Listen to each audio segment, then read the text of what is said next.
Hello friends, bits for biology पे आप सबका स्वागत है। मैं हूँ आपके साथ नैन्सी। अगर चैनल पे नए हैं तो फिर चैनल को सब्सक्राइब कर लें एंड सबसे पहले वीडियो देखने के लिए बेल आइकन प्रेस करना बिल्कुल भी ना भूलें। चलिए तो हम लोग आज अपना टॉपिक शुरू करते हैं, principle of inheritance and variation. ये क्या होता है, इसके बारे में वन बाय वन करके देखेंगे। पहले तो इसमें हम जेनेटिक्स का कुछ पार्ट होता है जिसमें कुछ कॉमनली नेम यूज होते हैं जो कि हमारे जेनेटिक्स में कॉमनली यूज होते हैं, उसे हमें जानना बहुत ज़रूरी है। तो पहले हम उसे एक बाय एक वन बाय वन करके देख लेते हैं, उसके बाद फिर हम आगे इस टॉपिक को शुरू करते हैं। तो जैसे है कि जेनेटिक्स क्या होता है, जेनेटिक्स टर्म किसने दिया था? जेनेटिक्स जो टर्म हमारा था वो जेनेटिक्स टर्म हमारे दिए थे डब्ल्यू बेटसन ने। जो डब्ल्यू बेटसन थे उन्होंने जेनेटिक्स टर्म दिया था। और उसके बाद फिर अगर हम आगे बात करें फादर ऑफ जेनेटिक्स, तो इसके पिता, इसके जनक कौन थे? फादर ऑफ जेनेटिक्स कौन था? जॉर्ज जॉन मेंडल, जिसे जी.जे. मेंडल भी कहा जाता है। उसके बाद फिर अगर हम आगे बात करें कि एक्सपेरिमेंटल जेनेटिक्स के फादर कौन थे, एक्सपेरिमेंटल जेनेटिक्स के जनक कौन थे, वो थे हमारे मॉर्गन साहब जो थे वो हमारे एक्सपेरिमेंटल जेनेटिक्स के फादर थे। और ह्यूमन जेनेटिक्स जैसे हम लोग हैं तो इसके जनक कौन थे? फादर ऑफ ह्यूमन जेनेटिक्स जो थे आर्चिबल्ड गैरॉड थे। कौन था? आर्चिबल्ड गैरॉड था। अगर हम बात करें इसके बाद, ये तो हमारे हो गए फादर्स, जितने भी फादर थे जेनेटिक्स में उनको हमने एक साथ देख लिया। अब उसके बाद फिर आगे बात आती है जेनेटिक्स। जेनेटिक्स होती क्या है? तो जब हम किसी भी हेरिडिटी एंड वेरिएशन को दोनों एक साथ कंबाइन करके जब हम उसके बारे में स्टडी करते हैं, उसके बारे में पढ़ते हैं, तो वो हमारी होती है, वो टर्म जो होती है उसे हम इस जेनेटिक्स कहते हैं।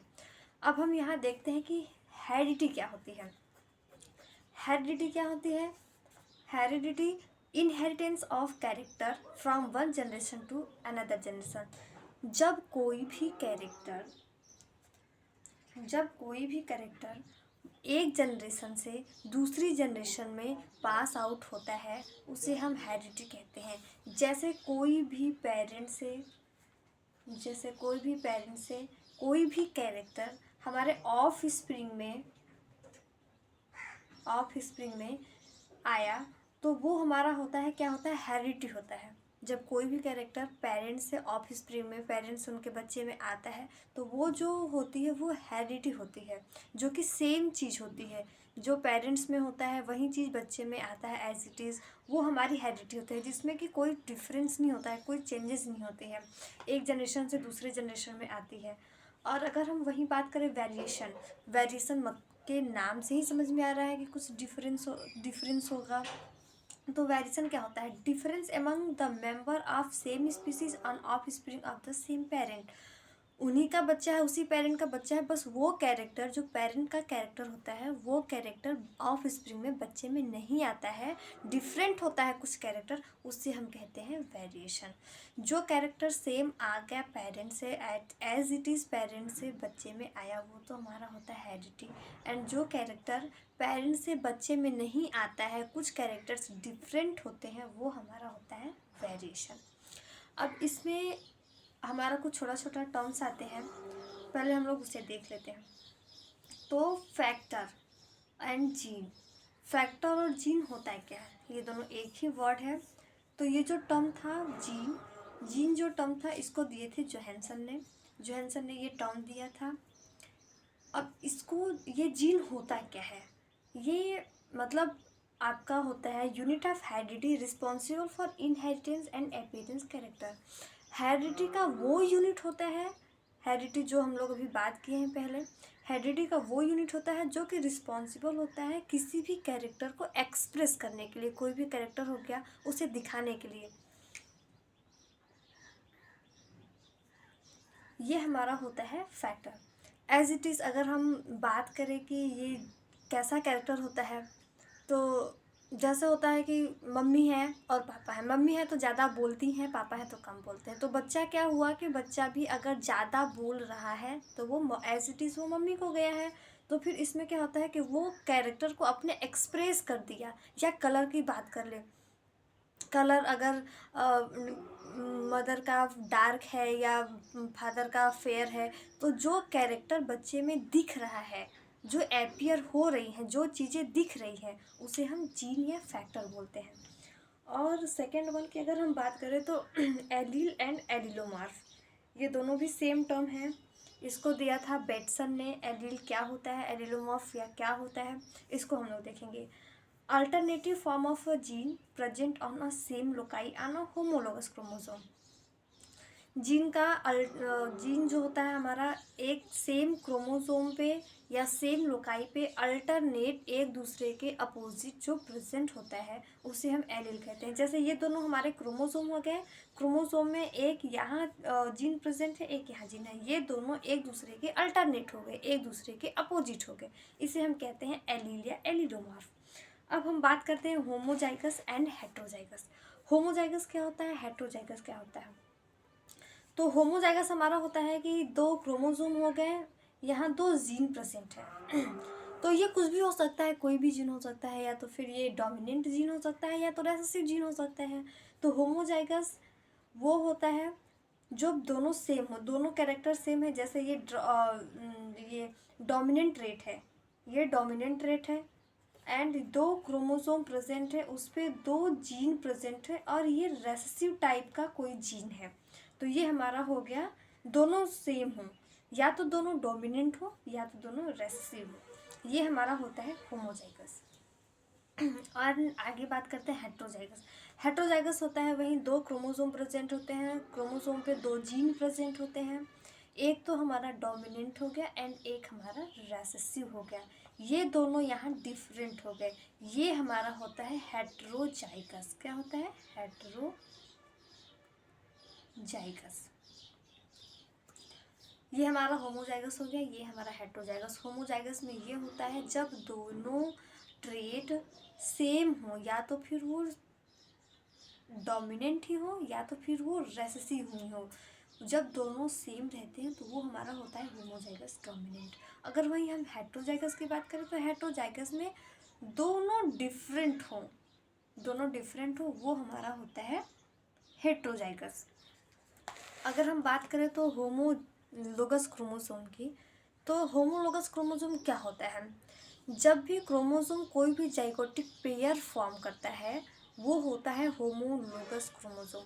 जाइगोटिक पेयर का मतलब होता है कि जैसे कि एक पेयर में एक मैटरनल का हुआ, एक पैटर्नल का, दो क्रोमोसोम हो गया, एक ये मदर का हो गया एंड ये फादर का हो गया, दो क्रोमोसोम हो गए, एक ये मदर का हो गया, एक ये फादर का होता है। ये जो दोनों फॉर्म किया वो एक पेयर में जब फॉर्म करते हैं, जब कोई भी एक जोड़ा बनता है, तब उसे हम कहते हैं होमोलोगस क्रोमोसोम। अब आगे ये टर्म थोड़ा नया है, इसको भी देख लीजिए। ये क्या होता है, ये जीन पूल क्या होता है। जीन पूल हम किसे कहते हैं, sum of all the gene with all its allele in interbreeding population. जब किसी भी पॉपुलेशन में इंटरब्रीड होता है, जब वो क्रॉस करते हैं, तो उसके अंदर जितनी भी जीन्स प्रेजेंट होती हैं, जितनी भी एलील्स प्रेजेंट होती हैं, वो हमारी होती है, उसे हम कलेक्टिवली पूरे को एक साथ मिला के जो टर्म देते हैं, जो वर्ड बनता है, वो जीन पूल होता है। जीन पूल क्या होता है ये आपको समझ में आया। जब इंटरब्रीड पॉपुलेशन भी, किसी भी पॉपुलेशन, किसी भी स्पीसीज की पॉपुलेशन हो, उसमें जब इंटरब्रीड होता है और उसके बाद उसमें जितने भी जीन्स, जितने भी एलील्स एक साथ कलेक्टिवली प्रेजेंट होते हैं, वो हमारा होता है जीन पूल। उसे हम कलेक्टिवली मिला के उस टर्म को क्या कहते हैं, जीन पूल कहते हैं। और फिर अब हमारा हमारा आता है dominant trade and recessive trade. अब ये डोमिनेंट ट्रेड क्या होता है, डोमिनेंट ट्रेड में होता है trait is able to express in F1 generation.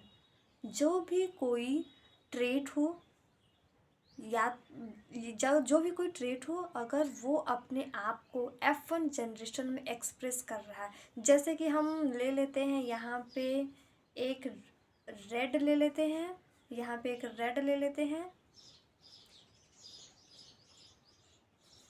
Sorry, यहाँ एक रेड ले लेते हैं, यहाँ भी एक रेड ले लेते हैं, एक ये एक ये, तो ये हमारा जो बना,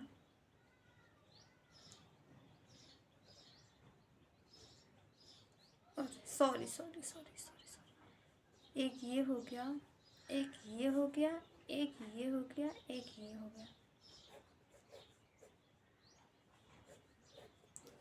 तो यहाँ से कैपिटल आ रहा है, यहाँ से कैपिटल आ रहा है, यहाँ से स्मॉल आ रहा है, यहाँ से कैपिटल आ रहा है, फिर यहाँ से कैपिटल आर, यहाँ स्मॉल आर, यहाँ कैपिटल आर, यहाँ स्मॉल आर, फिर यहाँ पे जो आया हमारा स्मॉल आर, यहाँ पे स्मॉल आर। तो ये जो हमारा हो गया, जैसे हमने रेड कलर लिया था एंड वाइट कलर लिया था, रेड कलर लिया एंड वाइट कलर लिया, तो रेड कलर में ये जो डोमिनेंट है ये F1 जनरेशन में अपने आप को पूरा तरह एक्सप्रेस कर रहा है, ये होता है हमारा डोमिनेंट। और ये हमारा जो होता है वो रेसेसिव आ जाता है। जो ट्रेट अपने आप को वो एबल हो अपने आप को एक्सप्रेस करने के लिए F1 जनरेशन में, वो हमारा होता है डोमिनेंट ट्रेट। एंड रिसेसिव क्या होता है, which trait is not able to express in F1 generation, जो अपने आप को F1 जनरेशन में एक्सप्रेस नहीं कर पाए, वो हमारा होता है रेसेसिव डोमिनेंट। अब हमारा आता है यहाँ पे test cross and back cross. तो हम देखते हैं कि टेस्ट क्रॉस क्या होता है। टेस्ट क्रॉस वो होता है जब हम किसी भी F1 जनरेशन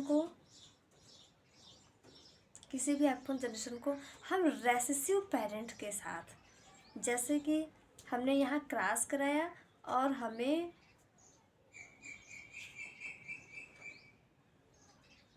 जैसे हमने यहाँ 2 कैरेक्टर को ले लिया, अब हम इसको क्रॉस करा रहे हैं तो हमको इसमें मिला ये। जब हम किसी भी F1 जनरेशन को ओनली फॉर रेसेसिव ट्रेट के साथ, अब हम इसकी क्रॉस केवल और केवल रेसेसिव ट्रेट के साथ कराते हैं, तो ये जो हमारा होता है वो टेस्ट क्रॉस होता है। टेस्ट क्रॉस का क्या होता है, टेस्ट क्रॉस जब हम कोई भी 2 कॉम्बिनेशन को लेते हैं उसको हम क्रॉस कराते हैं, तो जो F1 जनरेशन में हमको जो भी होमोजाइगस या हेट्रोजाइगस जो भी हमें मिलता है, जब हम उसका क्रॉस रेसेसिव पेरेंट्स के साथ, ओनली फॉर रेसेसिव पेरेंट के साथ जब हम कराते हैं तो वो हमारा होता है टेस्ट क्रॉस। और बैक क्रॉस क्या होता है, यही जब 2 क्रॉस को हम लेते हैं, 2 पेरेंट्स को लेते हैं, उसके बाद हम इनको क्रॉस कराते हैं, तो जो हमको F1 जनरेशन में मिला उसको या तो फिर हम रेसेसिव पेरेंट या तो फिर हम डोमिनेंट पेरेंट किसी के साथ भी इसको क्रॉस करा सकते हैं, तो ये हमारा होता है बैक क्रॉस। ये हमारा होता है बैक क्रॉस। जब हम दोनों में से किसी के साथ भी क्रॉस करा सकते हैं वो हमारा होता है क्या, जितने भी टेस्ट क्रॉस होते हैं उसको हम बैक क्रॉस बोल सकते हैं, लेकिन जितने भी बैक क्रॉस होते हैं उसे हम टेस्ट क्रॉस नहीं बोल सकते। ये एक बहुत बड़ा डिफरेंस है, इसको याद रखिएगा। जो टेस्ट क्रॉस होता है उसको हम बैक क्रॉस बोल सकते हैं, क्योंकि यहाँ पे तो सिर्फ कंडीशन है, यहाँ पे ओनली फॉर रेसेसिव पेरेंट के साथ कराना है, बट यहाँ पे जो है जब हम इस पेरेंट्स को किसी भी बैक क्रॉस को जब रेसेसिव पेरेंट्स के साथ एनीवन किसी के साथ कराना है, बट यहाँ पे जब हम जितने भी रेसेसिव, क्या वो टेस्ट क्रॉस हो सकता है, तो जितने भी टेस्ट क्रॉस है उसे हम बैक क्रॉस बोल सकते हैं, बट जितने भी बैक क्रॉस हैं उनको हम टेस्ट क्रॉस नहीं बोल सकते। फिर इसके बाद फिर हमारा अगला टॉपिक आता है जीनोटाइप। जीनोटाइप, अब ये जीनोटाइप क्या होता है इसको देखते हैं। सम ऑफ जितने भी सेट होते हैं, मतलब जीन की जितनी भी सेट होती है, जीन की जितनी भी सेट होती है किसी भी ऑर्गेनिज्म के अंदर, जितना भी जीन का सेट होता है उसे हम जीनोटाइप बोलते हैं। सेट ऑफ जीन, जितनी भी जीन की सेट होती है, प्रेजेंट होती है, वो हमारा जीनोटाइप होता है। जैसे कि अगर हम बात करें तो जेनेटिक मेकअप और the genetic constitution of an organism, जब किसी भी ऑर्गेनिज्म का इंटरनल किसी भी ऑर्गेनिज्म का इंटरनल, जैसे कि डीएनए आरएनए हो गया, ये दोनों का सेट हो गया, जैसे ये हो गया, ये दोनों का सेट हो गया, ये जब होता है हमारा, तो ये जो होता है जितने भी सेट पूरे प्रेजेंट होते हैं वो हमारा होता है जीनोटाइप। और फिनोटाइप की अगर हम बात करें तो फिनोटाइप में जो फिजिकल अपीयरेंस दिखाता हो, जैसे मॉर्फोलॉजिकल अपीयरेंस या फिजिकल अपीयरेंस जो दिखाता हो वो हमारा फिजिकल। इंटरनल मतलब डीएनए आरएनए हो गया, डीएनए आरएनए, ये दोनों का अगर सेट होता है तो ये हमारा मतलब ये जो होता है इंटरनली होता है, इंटरनली का जो सेट होता है ये हमारा जीनोटाइप कहलाता है। फिनोटाइप में मॉर्फोलॉजिकली या फिजिकली जो अपीयरेंस होता है, जो दिखता है, वो हमारा होता है फिनोटाइप। तो हम इसको देख लेते हैं कि ये जीनोटाइप क्या होता है। इसको हम ऐसा कह सकते हैं, refer to genetic make up or genetic constitution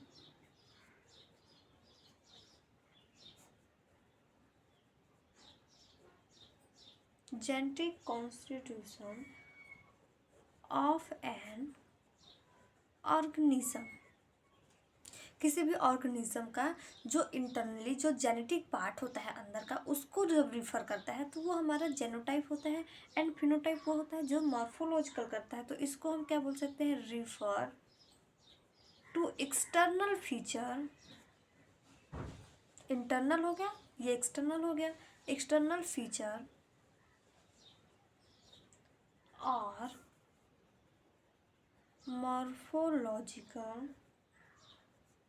morphology of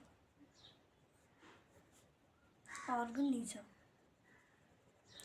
जब किसी भी फिनोटाइप, जीनोटाइप, ये हो गया। फिनोटाइप होता है जब इंटरनल किसी भी मतलब इंटरनल फीचर को, जैसे डीएनए हो गया, आरएनए हो गया, इन सबको जब वो एक्सप्रेस करता है जो टर्म, उसे हम जीनोटाइप करते हैं। और जो मॉर्फोलॉजी, जैसे कोई मॉर्फोलॉजी में आप ऊपर से देख के बता सकते हैं कि इस बंदे का कलर क्या है या इस बंदे की कलर क्या है, ये कैसी दिखती है, इसके हेयर्स के कलर क्या हैं। तो ये सब जो अपीयरेंस होता है ये फिजिकल होता है। मॉर्फोलॉजिकल जो एक्सटर्नल फीचर होता है जिसको हम बाहर से देख के बता सकते हैं, वो होता है हमारा फिनोटाइप।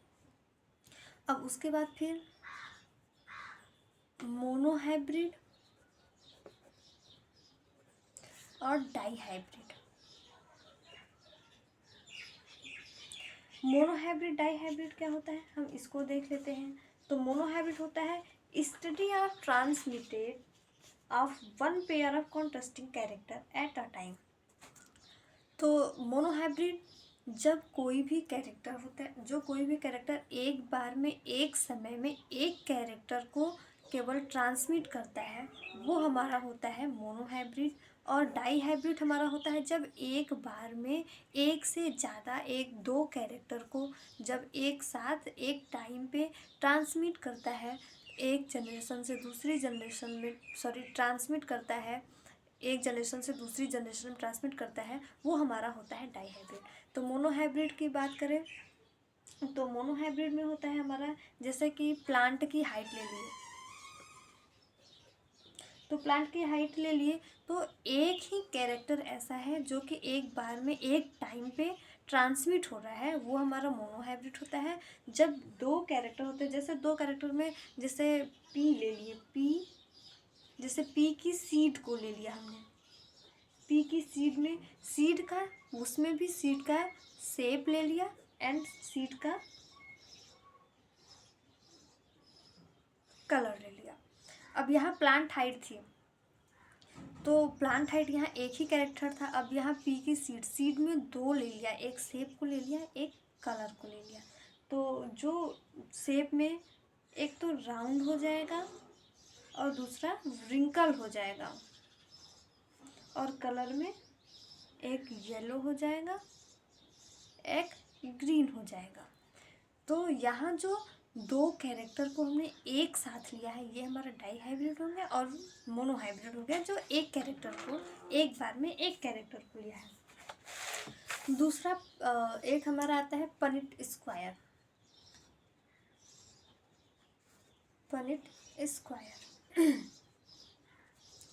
पनिट स्क्वायर क्या होता है, इसको हम देखते हैं। तो पनिट स्क्वायर का जो डेवलप्ड होता है, ये जो इसको किसने दिया था, इसको रेजिनॉल्ड सी ने दिया था। इसको किसने दिया था, रेजिनॉल्ड सी, ये साइंटिस्ट का नाम है रेजिनॉल्ड सी। इसको अब पनिट स्क्वायर की अगर हम बात करें तो पनिट स्क्वायर होता है क्या है, तो पनिट स्क्वायर जब हम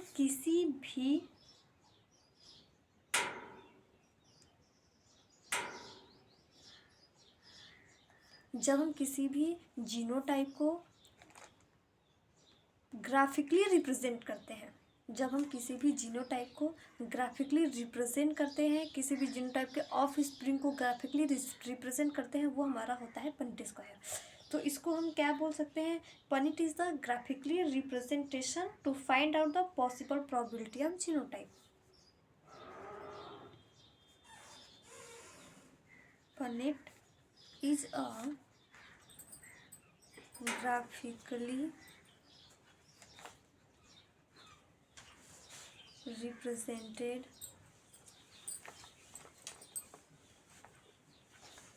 to find out all possible probability of genotype of offspring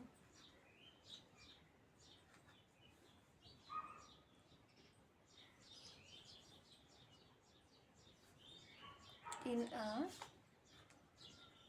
genetic cross। Punnett square जो होता है उसको रेजिनॉल्ड सी ने दिया था, ये कोई ब्रिटिश के साइंटिस्ट थे। एंड उसके बाद फिर पनिट स्क्वायर होता है क्या है? जब हम किसी भी क्रॉस की पॉसिबिलिटी को हम जब ग्राफिकली रिप्रेजेंट करते हैं, वो हमारा होता है पनिट स्क्वायर। तो फिर ये जितने भी छोटे छोटे टर्म्स थे वो तो हम लोगों ने देख लिया।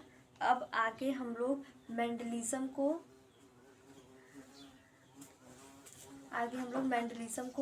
कल देखेंगे। तब तक के लिए थैंक यू। आगे अब कल मेंडलिज्म को स्टार्ट करेंगे कि मेंडल कौन थे, इन्होंने कितने टाइम वर्क किया था, इनकी क्या क्या थ्योरी थी और इनकी थोड़ी सी बायोग्राफी। उसके बाद फिर हम आगे चलेंगे मोनोहाइब्रिड डाईहाइब्रिड का जो भी मेंडल ने लॉ दिए थे वो सब देखेंगे। ठीक है, तब तक के लिए थैंक यू। और चैनल पे नए हैं तो चैनल को सब्सक्राइब कर लें और बेल आइकन दबा लें। Okay, thank you.